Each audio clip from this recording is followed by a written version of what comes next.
Bom, gente, então boa noite para todo mundo. Eu sou o João, sou professor no Instituto Federal do Rio de Janeiro e estou aqui hoje pura e simplesmente para apresentar a Fernanda, né? Doutora Fernanda Teodora Carvalho, que tive o prazer de conhecer lá em Poços de Caldas, né? Quando morava lá naquela cidade, era professor na PUC Minas. A Fernanda estudou lá. Quando eu a conheci, ela já não era mais estudante, já era advogada, né? Nos conhecemos fazendo trilha por lá. E ela é uma pessoa espetacular, uma mulher maravilhosa, uma grande profissional e super engajada aí em temas de direitos humanos em geral, mas também em direito do trabalho, direito dos trabalhadores e das trabalhadoras e direito das mulheres em geral. E, bom, eu até então estava organizando as lives, estava conduzindo isso tudo.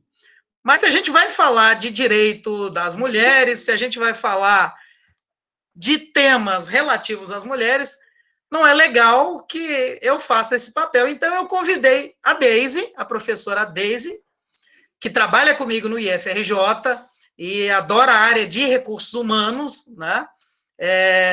Uma grande profissional também, uma grande amiga, uma administradora muito competente e que gosta muito de estudar direito do trabalho. Então, eu convidei a Deise para fazer esse papel, né? Então, eu vou já passar a palavra para a Fernanda.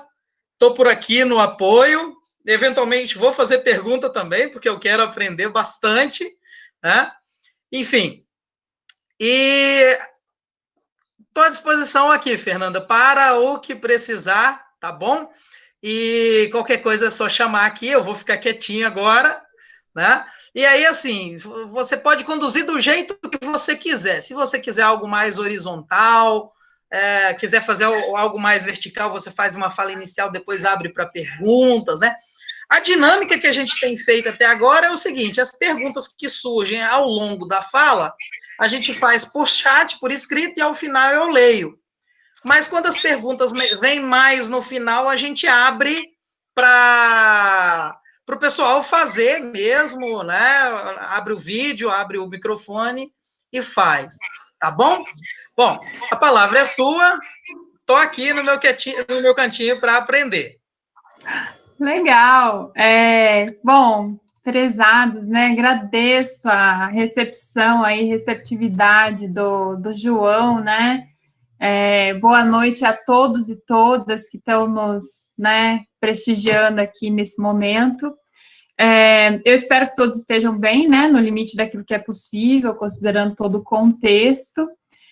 Agradeço ao João, né, uma pessoa também que eu admiro bastante, desde os tempos da PUC Minas, né, também cumprimento a professora Deise, minha companheira de mesa, e eu espero que esse debate hoje possa, enfim, trazer contribuições, né, fomentar o pensamento crítico, para que a gente possa falar das pautas que são importantes para nós, mulheres, né, quais que são as dificuldades que estão sendo enfrentadas nesse momento, seja no panorama geral ou na relação do mundo do trabalho. Eu separei uma fala geral, acho que eu não vou me apresentar novamente, porque, né, o João já fez isso muito bem. Como ele falou, sou advogada trabalhista, sou feminista, militante de direitos humanos, minorias. E minha fala para vocês aqui hoje é algo mais para deixar perguntas e para a gente pensar juntas, né, do que para obter algum tipo de resposta imediata, né? Eu arrisco dizer que é assim que as coisas são construídas, né? Através desse incômodo, através dessa pulguinha atrás da orelha, e assim a gente segue, né? Como a gente estava conversando no início, a gente já está entrando no terceiro mês, né, do isolamento social, para quem tem condições de fazê-lo, né? A gente sabe que tem muitas pessoas que não têm, de fato, estruturas ou condições financeiras, seja porque o trabalho exige ou porque realmente necessitam levar o sustento para casa, né? Então, desde 20 de março, nós estamos nesse isolamento. Ele tem refletido de formas diversas, né, em cada pessoa, nas famílias, na comunidade, na economia, né? E algo que eu acho que ficou muito claro para todos é que o isolamento ele não é igual para as classes, né? Esse isolamento ele não é igual para os homens, não é igual para as mulheres. E a pandemia ela tem sido mais cruel com os pobres e com os negros e também com as mulheres, né? Eu vi aqui que o pessoal que entrou, muitas mulheres aí na sala,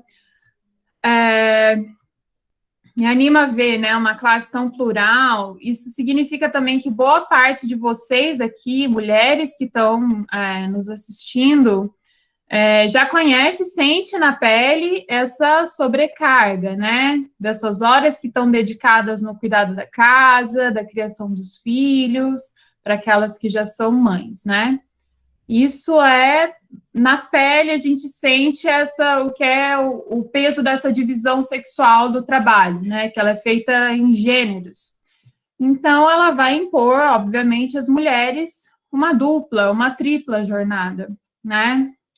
A gente tem dados aí do IBGE de 2018, que ficou demonstrado que as mulheres elas gastavam, em média, 73% a mais em horas do que os homens no serviço doméstico. Isso significava que elas gastavam 18 horas, enquanto eles gastavam apenas 10, né? E na pandemia, essa situação se agravou ainda mais, né? Porque as escolas elas estão fechadas, as mulheres elas estão se desdobrando, né, para realizar essas atividades do trabalho, aquelas que não perderam seus empregos, né, que puderam ficar em home office. Enfim, nesse momento tem uma imposição dessa sobrecarga maior para aquelas trabalhadoras, né? As mulheres, além de cumprir aquelas horas de trabalho ali, em virtude de algum contrato, do seu trabalho efetivamente, elas passam também a ser responsáveis por distrair as crianças, acompanhar a educação dos filhos, né, que estão estudando em casa agora. Enfim, se alguém quiser fazer alguma pergunta, fiquem à vontade, eu vou falando. E podem interromper, fiquem à vontade, tá? Nós também temos que ter em mente que essas tarefas, que elas já eram realizadas de forma desproporcional para as mulheres, que elas aumentaram ainda mais nesse momento, porque estão todas as pessoas em casa, né? Todos os membros da família eles estão em casa, então você tem mais almoço para fazer, tem mais louça para lavar, tem mais roupa para lavar, né? E isso tudo, esse cuidar, ele fica nas mãos mesmo, é um trabalho invisível, né? E ele fica nas mãos das mulheres, né? A gente tem, enfim, dados da ONU aí de que 70% do quadro desses profissionais de saúde, por exemplo, que são as cuidadoras, que são as técnicas de enfermagem, as enfermeiras, essas pessoas que realizam esse trabalho, né, de cuidado, ele não é reconhecido. Então, é uma parcela significativa dessas mulheres que realizam esse trabalho, que é um trabalho invisível, né? A gente tem que lembrar também que são as mulheres que têm, muitas vezes, sustentado esses cuidados que estão com os doentes, as pessoas que estão contagiadas pelo coronavírus, né? Não sei se vocês tiveram acesso, teve um relatório que ele foi bem divulgado no começo desse ano, e ele falava, esse relatório da Oxfam, que se as mulheres, todas as mulheres do mundo, fossem pagas por aquele trabalho que elas fazem, que as pessoas normalmente chamam de amor, né? É aquela roupa que é lavada, aquela louça, a casa que é limpa, a comida que está sempre pronta. Todo esse trabalho ao redor do mundo inteiro importaria em um acréscimo de 10,8 trilhões à economia global. Ou seja, É muito amor que está envolvido, né, nesse serviço que é feito e que as mulheres não recebem por ele, né. No Brasil, nós somos 51% da população brasileira, né, e nós estamos longe de ocupar essas posições que concentram poder. Então, fica o serviço doméstico, ficam as demandas invisíveis, fica a remuneração, que é sempre inferior à remuneração dos homens, né? Aqui a gente estima que é algo em torno de 20%. A pandemia agrava, né, ainda mais essas desigualdades e aprofunda ainda mais as dificuldades que são históricas, né? Essa recessão que invariavelmente todos os países vão sofrer, e o Brasil também, ela impacta mais as mulheres e os negros no mercado de trabalho. Então, a gente tem aí o impacto para as mulheres, sobretudo as negras, que são as trabalhadoras dos trabalhos domésticos, e que tem, né, uma minoria nos serviços essenciais. Então, aquelas categorias que foram, né, vamos dizer assim, protegidas por serem essenciais, que não tiveram diminuição de demanda, essas classes não estão inseridas nessa categoria. Então, a gente tem também esse impacto por ter uma maior participação desses dois grupos na informalidade, né, que são os primeiros postos que são afetados nessa crise. Nós estamos falando dessa população que está na informalidade, das diaristas, das domésticas, a senhorinha que vende o biscoito Globo, a empadinha na praia, e até nisso o vírus ele não é democrático, né? O DIEESE e alguns outros órgãos de estatísticas, eles apontam que o PIB do Brasil ele vai poder cair até 8%. E também o IBGE fala que houve uma queda no setor de serviços, algo em torno de 16%. Isso representa demissões, né, não pagamento das verbas rescisórias, são os contratos que vão deixar de ser pagos, né? Então, é um verdadeiro efeito cascata.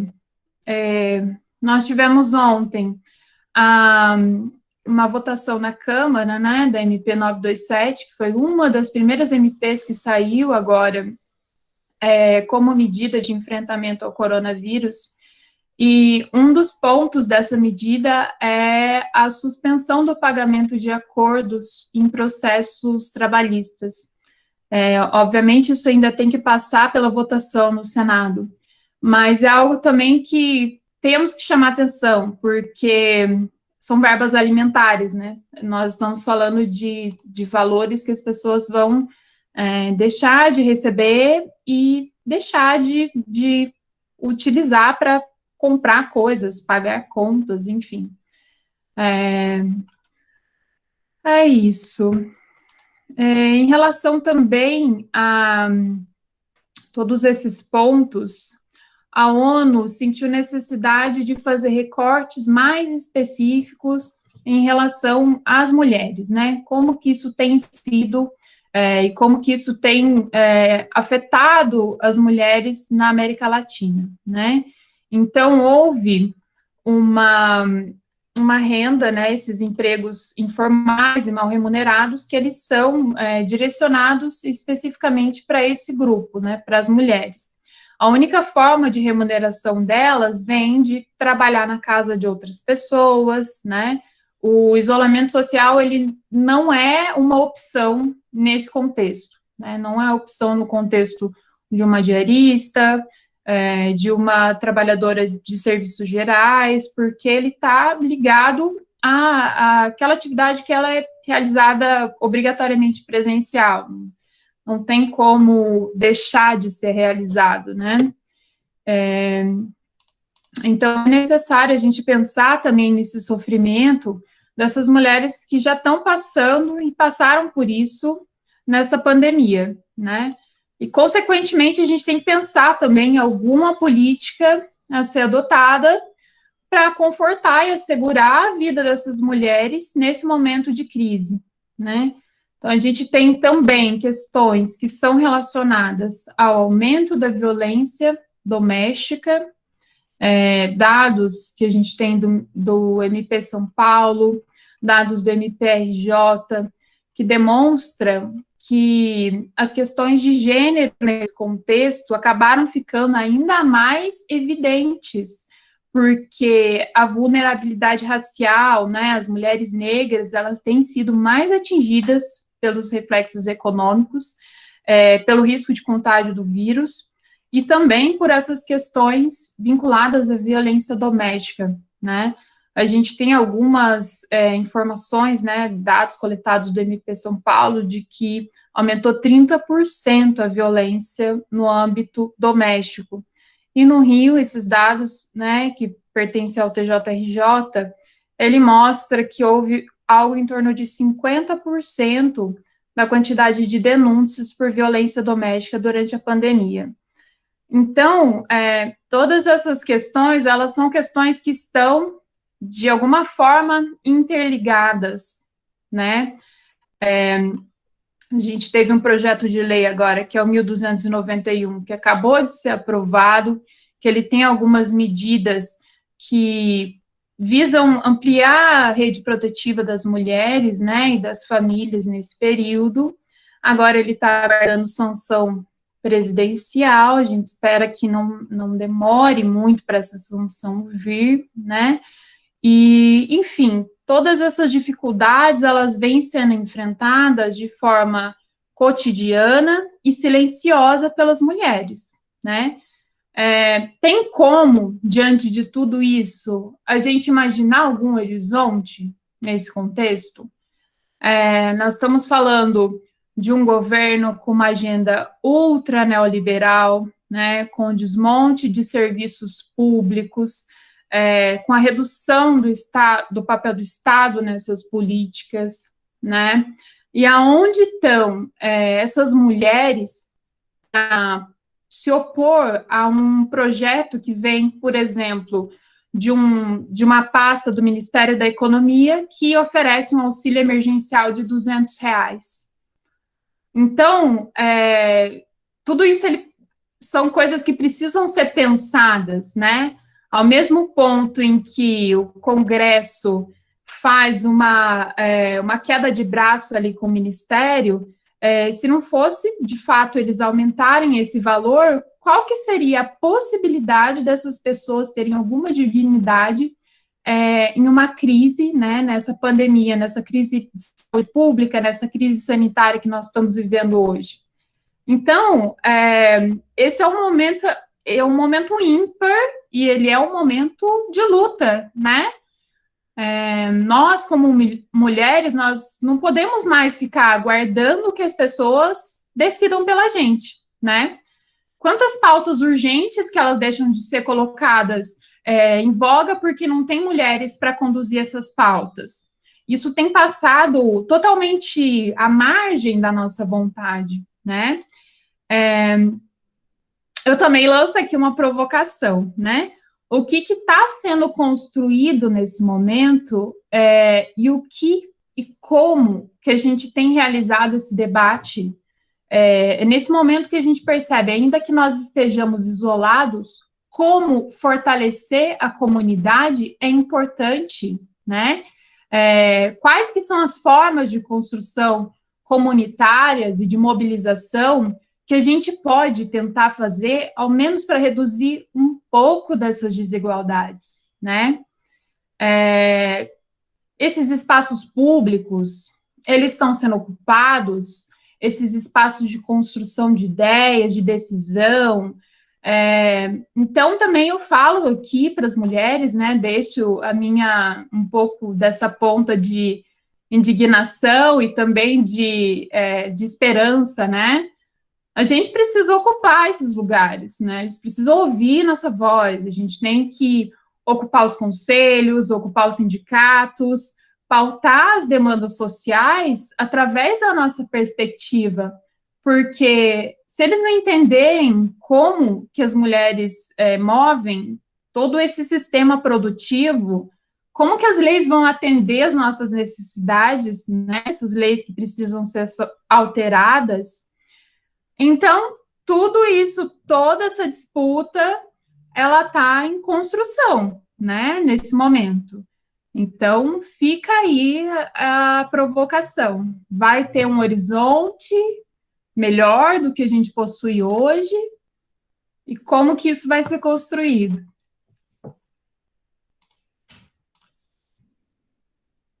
Deise? Valeu, Fer. Peraí, vamos esperar a Deise conseguir conectar aqui. Pessoal, se alguém quiser fazer perguntas, já pode deixar as perguntas aí. Quiser. Olá. À vontade, Deise. Boa noite a todos. Já voltei para o meu cantinho. Que bom. Boa noite, Fernanda. Foi muito esclarecedor da parte da Fernanda mostrar a importância da mulher, do direito. A minha fala aqui é uma fala muito mais para a doença da mulher. O que tem acontecido, a mulher tem sido acometida por algumas doenças. Eu fiz algumas pesquisas sobre adoecimento e qualidade de vida no trabalho, de como as mulheres vêm adoecendo, e a gente tem visto que tem uma pesquisa do Instituto Internacional de Adoecimento do Ser Humano, né, e principalmente da mulher, da onde eu falo com propriedade, que ele disse que a sobrecarga de trabalho que a mulher tem sido acometida é o primeiro ponto para o adoecimento dessa mulher, onde ela pode causar um estresse e vir a uma depressão e chegar à morte. Isso é muito triste, porque a gente percebe que, nesse momento, a mulher, cada vez mais, tem trabalhado muito em tripla jornada. Ela tem que trabalhar fora, ela tem que cuidar da família, ela tem que cuidar dos filhos, ela precisa lavar, passar e cozinhar. Mas isso é um papel da mulher? Somente da mulher?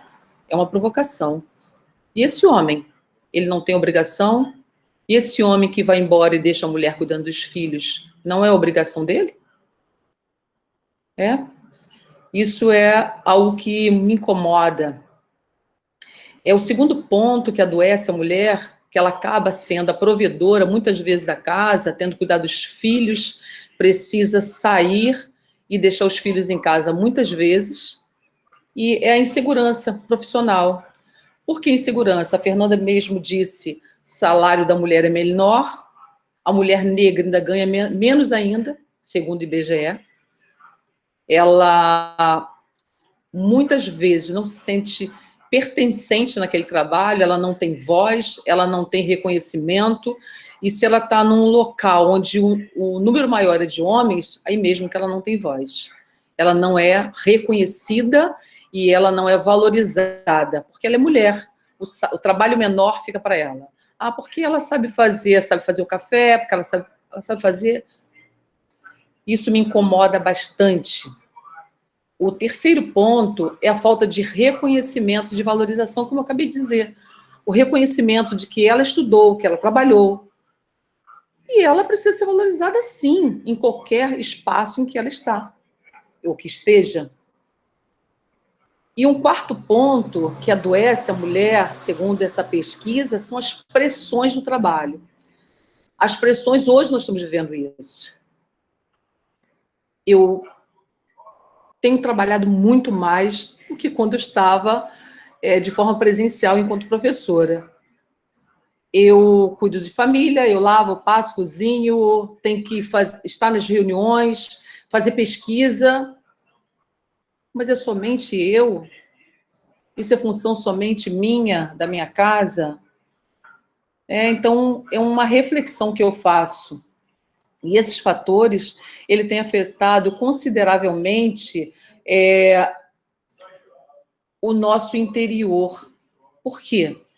Porque as nossas emoções acabam sendo afetadas e a gente vai adoecendo, vai adoecendo. E qual o papel de uma empresa na área de recursos humanos? Cuidar do ser humano, cuidar da qualidade de vida nesse trabalho, diminuir a sobrecarga de trabalho das pessoas, fazer com que as pessoas se sintam felizes.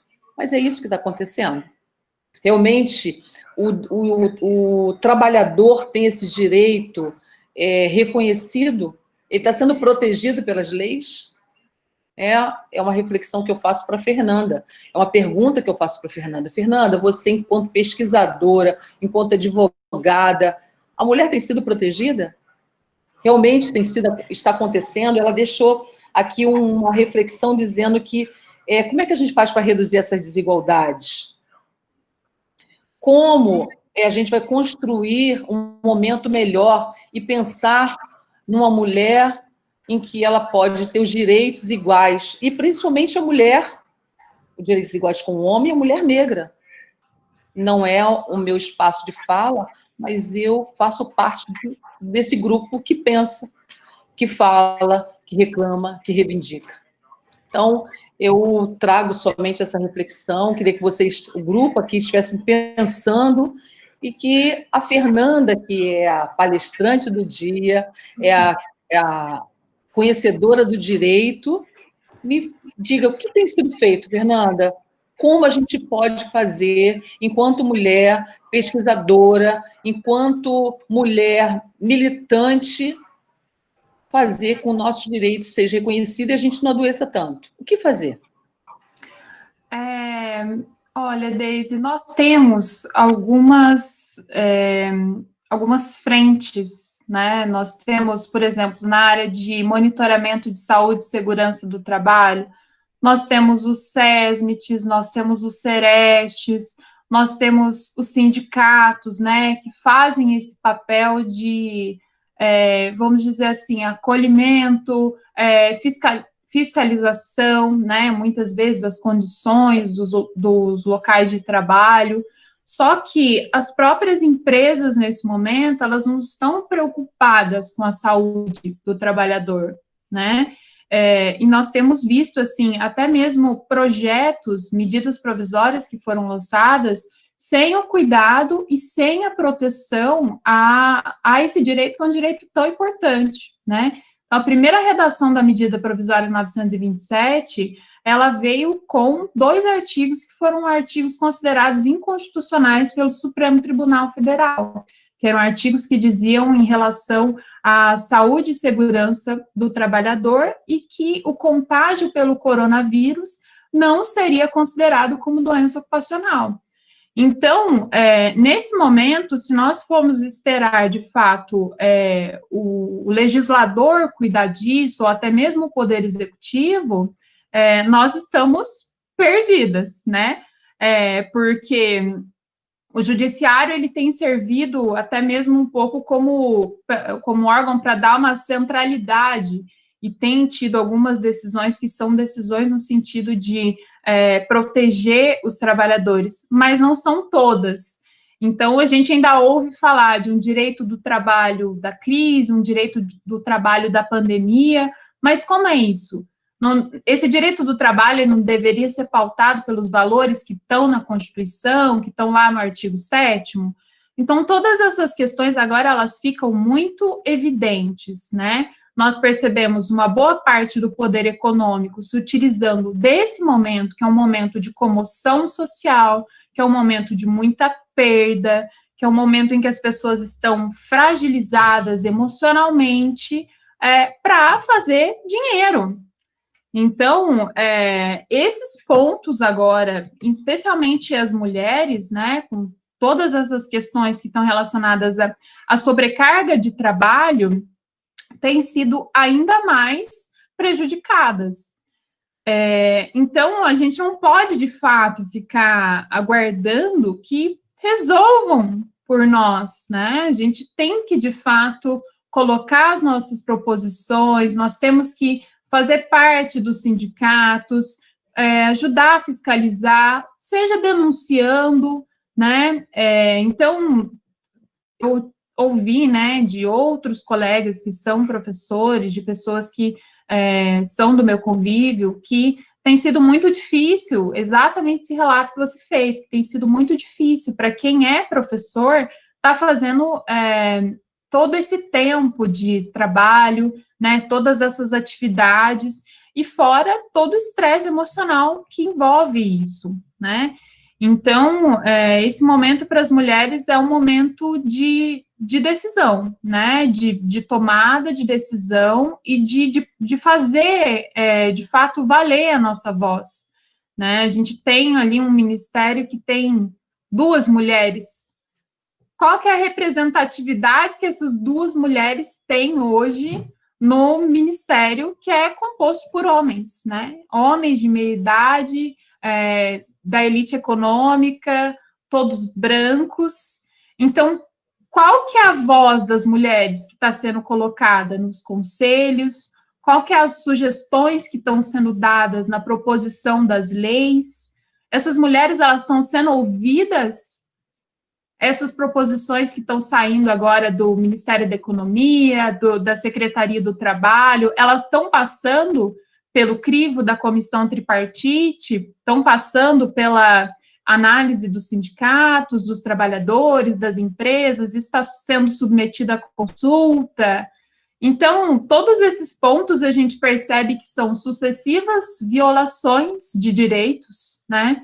Sucessivas violações à Constituição, e elas estão sendo levadas de uma forma muito tranquila, né? Até vir uma entidade e ajuizar uma ação, a decisão disso ser contestada, né, no Supremo, e é dessa forma que nós estamos vivendo nesses meses. E o que eu acho mais interessante, Fernanda, é que como o homem fala no nosso local, se coloca no nosso lugar se não é uma mulher. Como é que ele consegue provar uma lei como se fosse uma mulher? Eu também me coloco nesse lugar, porque nós trabalhamos, né? Eu trabalho com o João, e no IFRJ Campo São João de Meriti, nós somos, a gente chama Casa das 12 Mulheres, porque só temos 12 mulheres. De professoras, nós temos 5 ou 6 mulheres no total, e todos são homens. E a gente acaba querendo também ter voz, né? Então, se colocar no lugar da mulher, sem ser mulher, ele não conhece a mulher, né? Então, a gente precisa, sim, ocupar esse espaço, a gente precisa, sim, fazer valer o nosso direito, e direito de igualdade, sim, porque o direito de igualdade não é somente ganhar o mesmo salário, é o homem ganhar o mesmo salário, sim, porque o homem, ele entra num espaço em que ele é gestor, mas ele ganha mais. Não é isso? Sim. Ele entra num espaço onde ele ocupa um cargo superior, mas a mulher, quando ocupa esse espaço, ela não tem o mesmo direito. Então, isso incomoda bastante. Sim. Né? E muito... É até engraçado, porque muitos casos, assim, que acabam surgindo, né, para serem judicializados, eles têm exatamente esse viés, né? Você vê a mulher exatamente com as mesmas funções do homem, a mesma jornada, a mesma atividade, mesma qualidade de perfeição técnica, e ainda ganhando menos, né? E ainda você tem todo aquele preconceito mesmo, porque a sociedade, ela tem um apego muito grande pela família, né? Preza muitos valores familiares, mas no momento em que uma mãe precisa sair para levar uma criança no médico, que precisa sair para fazer algum tipo de atendimento com, né, o filho, alguma questão relacionada à vida escolar, já tem aquele olhar que a gente sabe que existe, né, para essas mães, e elas são as primeiras a serem demitidas depois que retornam da licença maternidade, por exemplo. Então, você tem um filho, retorna, e na hora que retorna, passou o período da estabilidade, recebe de presente uma demissão. Então, isso ainda é muito comum, né? Só que a sociedade precisa definir o que é importante, então. É importante ter família? Sim, então a gente vai cuidar da família. E cuidar da família significa proteger as mães, proteger as mulheres, né? Proteger a maternidade. Então, tudo isso está interligado.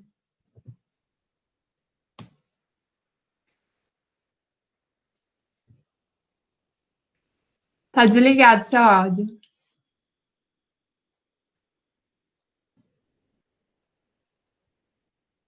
É isso, João. Alguma pergunta? A gente pode contribuir com algo? Bom, tem uma pergunta aqui para você, Deise, e para a Fernanda também. Do Alisson. Pensando em algo prático, como podemos fazer com que as mulheres trabalhadoras periféricas que... Espera aí um minutinho. É porque fechou minha tela aqui. Que têm tido seus direitos violados nessa pandemia, tenham acesso à informação sobre esses direitos. O que vocês pensam sobre, professora Deise e doutora Fernanda? Eu acho que o primeiro momento é a gente buscar conhecer nossos direitos e valer esses direitos.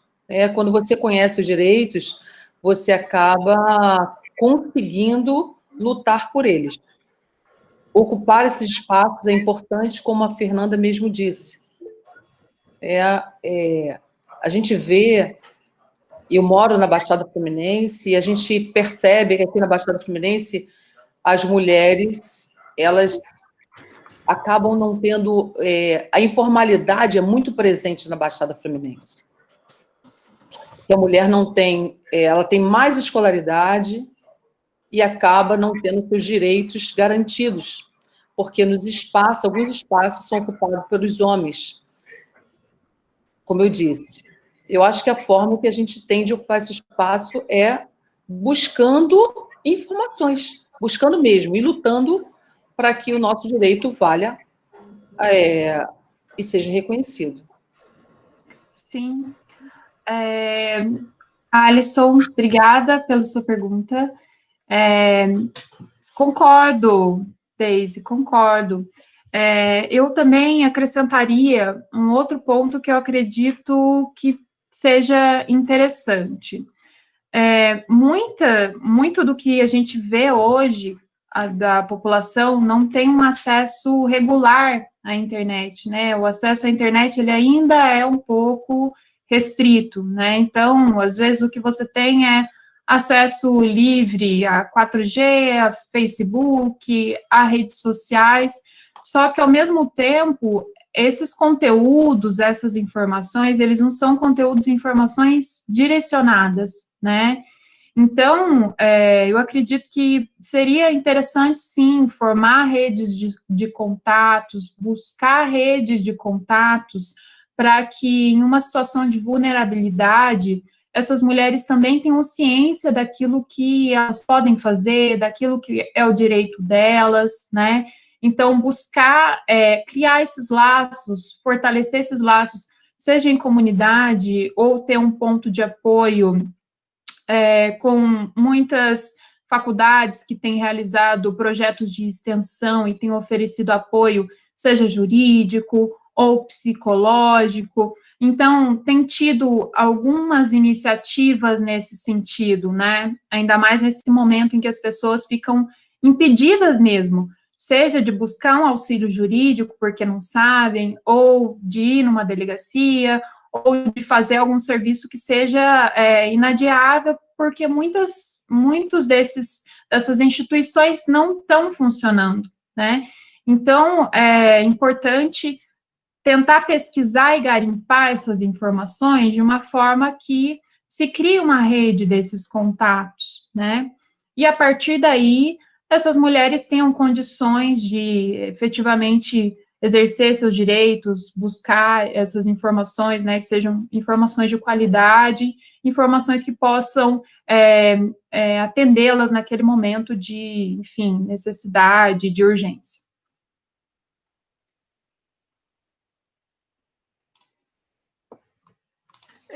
A professora Maria Gabriela gostaria de fazer um comentário. Fique à vontade, Gabi. Pode abrir a câmera aí, o microfone, que eu já vou fechar a minha. Oi. Boa noite, gente. Primeiro eu queria agradecer muitíssimo pela organização desse momento, né, pela fala da professora Fernanda, da professora Daisy, foram muito importantes, né, a existência desse espaço, a gente poder se encontrar e ouvir essas falas, a gente se reconhece, né, e vê que o que a gente está vivendo não é só a gente que está vivendo, é uma coisa coletiva, né, então, muita gratidão pela criação desse espaço aqui, pelas falas de vocês, e aí a gente vê que as políticas públicas, né, a legislação, né, o direito, essa estrutura, essa máquina, como a professora Fernanda coloca, como elas afetam a nossa vida na realidade, né, como a professora Daisy faz essa conexão muito bem, tipo, essas coisas não estão só num campo aí distante, elas afetam a nossa vida, o nosso cotidiano mesmo, e eu acho que para pensar, né, eu fico pensando como a gente pode fazer esse enfrentamento, como a gente pode mudar essa estrutura, e aí eu só consigo pensar em fazer encontros como a gente está fazendo aqui, né, como vocês estão conduzindo, porque a gente vai construindo juntas, né, vai pensando sobre quais são nossos problemas, o que a gente está vivendo, o que a gente quer fazer, né, e como a gente vai fazer, né, e acho que vai ser coletivo, não vai ser individualmente só, né, e acho que esses encontros são uma estratégia de fortalecimento, né, da gente se reconhecer, se fortalecer e pensar estratégias de sobrevivência, de luta, né, pelo menos isso enriquece muito para mim, né, ouvindo esses dados e essa empatia, essa sensibilidade, como vocês colocaram, e aí eu acho que a gente caminha para discutir mesmo como a gente pode se colocar e as mudanças estruturais, porque eu não vejo como pode haver uma mudança real se não houver transferência de renda, né, política pública de transferência de renda real, né, então esse auxílio, acho que esse auxílio não deve ser só durante a pandemia, né, e todos os serviços de moradia, saneamento básico, né, educação, tudo que é necessário para a manutenção da vida, né, e que fica só nas costas da mulher, né, ela que tem que ou trabalhar para pagar, ou não ter e deixar com a vizinha o filho, e se virar de alguma forma, porque não tem nenhum amparo, né. Então é isso, sinto muita gratidão por poder estar aqui ouvindo vocês e a gente conversar, e eu espero que seja, assim, que muitos outros encontros apareçam para a gente ir coletivamente pensando quais são o que a gente está enfrentando e como que a gente vai enfrentar, né? Muita gratidão mesmo, né? Só isso, obrigada.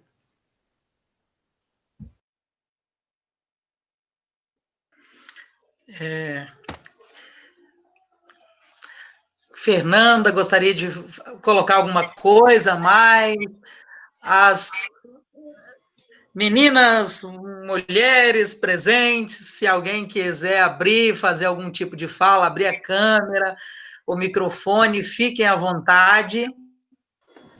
A Maria Gabriela, ela tem razão, João. Essa discussão sobre a renda básica, ela é uma discussão urgente, né?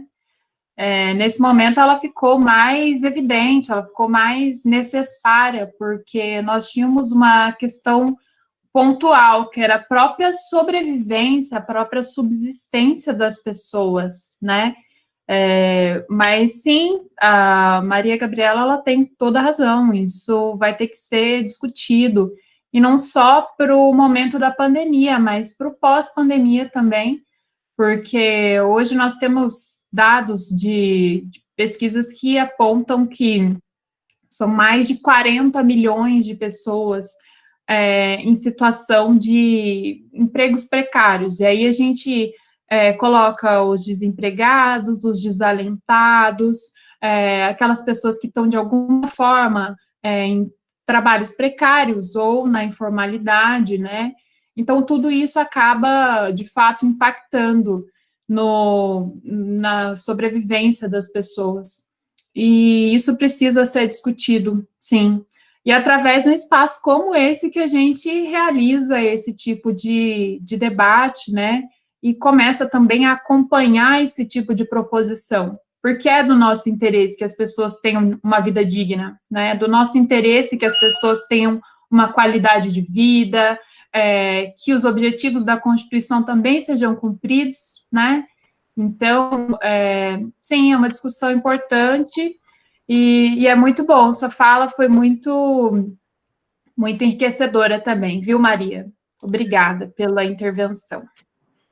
A gente vê que, nesse período de pandemia, muitas pessoas ficaram e ficarão ainda desempregadas. Mas nós temos ainda o discurso do empresário que diz que nós temos que voltar a trabalhar, independente de pegar ônibus cheios, independente de ter máscara ou não, independente de ter álcool ou não, porque se nós não trabalharmos, a sociedade quebra. E a saúde? E a mulher que deixa seu filho em casa? E essa mulher que precisa sustentar essa criança, esse filho, criar esse filho? Como fica? Isso é angustiante, saber que, nesse momento, eu sou administradora, e aí, como administradora, eu fico olhando, falei, meu Deus, como o discurso do empresário diz que precisa ainda ter lucratividade nesse momento de desgraça, né? Nesse momento em que as pessoas estão morrendo, adoecendo e vivendo no desespero, mas essa mãe se sente angustiada, porque se ela não for trabalhar, se ela não sair para ir na casa como aquela doméstica que teve que sair levar seu filho e teve o seu filho morto, que ela não vai ter como comer. Então, hoje, mais do que nunca, as pessoas estão ficando em situação cada vez mais de vulnerabilidade. E eu não sei o que será do futuro dessas pessoas, né? De nós, mulheres. Isso me preocupa bastante.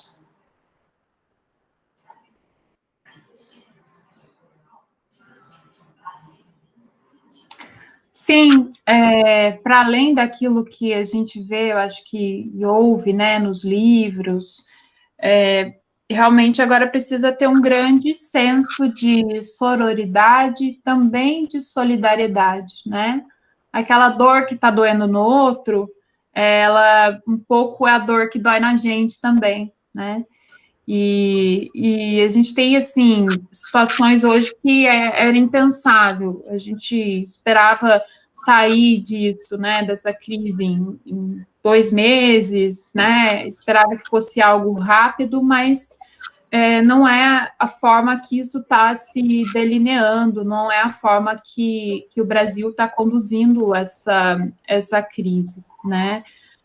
Eu vi aqui no chat também uma questão da Maria e da Franciele, em relação à taxação de grandes fortunas. É algo que pode ser pensado, sim, mas como pensar em taxação de grandes fortunas com a composição do Congresso de pessoas que são justamente as pessoas que são detentoras do poder econômico, né? Então, como uma última fala aqui, é muito importante que nós, mulheres, votemos também mulheres, que nós, mulheres, coloquemos nos cargos de poder, né, cobremos das empresas, dos conselhos, que tenham representatividade feminina, né? Porque a partir do momento que existe um governo popular, uma base popular, você consegue pautar determinados projetos.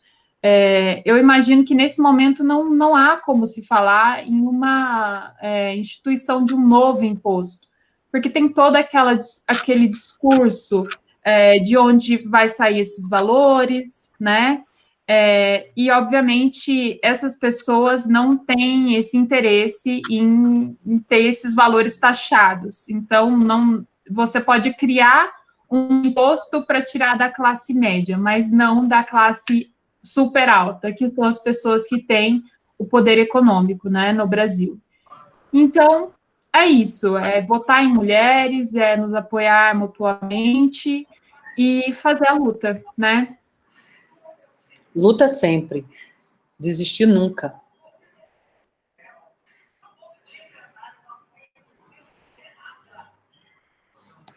Ok, gente. Bom, O Luiz Alberto, nosso diretor de ensino, chegou aí também, o Alberto, outros professores, alguns colegas aí, a Luíse também já esteve aqui, teve que sair. Enfim, queria agradecer todos vocês, tá? Para quem quiser o certificado, eu vou deixar o e-mail aí do curso da pós-graduação em gestão de negócios, e aí, quem quiser solicitar o certificado, é só mandar o nome completo com o CPF para o e-mail que eu vou deixar agora no chat, tá bom? Fernanda, muitíssimo obrigado pela aula. É sempre um imenso prazer conversar com você. Hoje eu tive uma aula com você. A Deise, bom, com essa pandemia, o isolamento social, né? Por mais que a gente trabalhe no mesmo lugar, a gente não tem tido tanto contato. Foi ótimo te ver também, Deise. Muitíssimo obrigado pelas suas contribuições, pela sua aula. Enfim, e queria agradecer a todos vocês. Enfim, vou só pedir agora para finalizar aí, que todo mundo abra a câmera aí, microfone e dê o tchau, especialmente as mulheres, né? Para a gente marcar a presença aqui. E muito obrigado mais uma vez. Esperamos receber vocês em outras lives nossas aí, tá certo? Muito obrigado. Boa noite para todo mundo. Obrigada, boa noite. Muito obrigada, João. Adorei. Boa noite, pessoal. Muito obrigada, viu? Tudo. E um abraço. Boa semana aí. Bom final de semana para todo mundo. Tchau, boa noite a todas. Parabéns. Boa noite, muito obrigada. Tchau, tchau.